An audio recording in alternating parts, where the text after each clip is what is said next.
Hi everybody. Let's say you've already done a lot of research and you got pre-qualified with a lender. You know what your total monthly costs are likely to be if you buy the place, and you feel you can actually afford the total monthly cost of the home. The money part of the equation is pretty much the same as in a normal sale.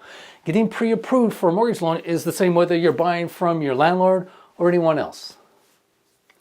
Later on, once you have a written contract with the seller, the closing part of the equation is pretty much the same whether you're buying from your landlord or anyone else too. But this middle part, this negotiating the price and terms part, is usually very different from a normal sale. The main reason it's different is because many landlords won't pay for their renters' real estate agents, or if they do, they'll only pay for a dual agent who doesn't really represent the best interests of the renter. When you have to pay for your own real estate agent or real estate attorney, that changes the mechanics of how you negotiate price and terms. Despite that change, some of the things that are different when you buy from your landlord are actually good. For example, when you know the seller personally, that's a huge advantage. You know whether to trust them or not, and they know the same about you. Sales between people who know each other tend to go a lot more smoothly.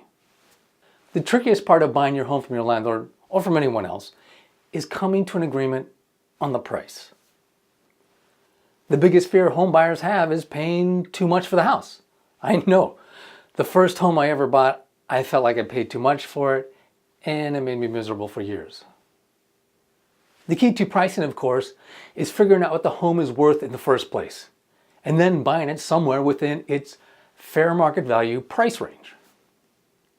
Now, before I dive into pricing strategies, I want to warn you that even though your landlord may say they're interested in selling, that does not necessarily mean they're interested in selling to you at market price. A lot of home sellers, whether landlords or not, are, well, crazy. They only want to sell their homes if they can get their price, and their price is crazy. When you see all those homes listed for sale online, you probably assume that they're all going to sell, but that is not true. At any given time, about 20% or more of the homes you see listed for sale in your local multiple listing service won't sell because they're so overpriced. These overpriced sellers would prefer not to sell rather than sell at market price. Here's an example. At the peak of the real estate bubble in 2006, it seemed like anything would sell no matter how high the price. But in fact, about 20% of the listings in 2006 in my area did not sell. These were the highest home prices in American history, and these sellers wanted more money. They'd say, "I'm not going to give it away." The point is that just because your landlord wants to sell doesn't necessarily mean your landlord wants to sell at market price. The odds are your landlord isn't crazy, but the bad news is if your landlord is one of the crazy 20%, there's really nothing you can do about it. You can't force someone to sell at market price. Sorry about that.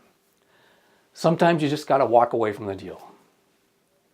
Okay, let's assume from now on that your landlord is part of the reasonable 80% of home sellers.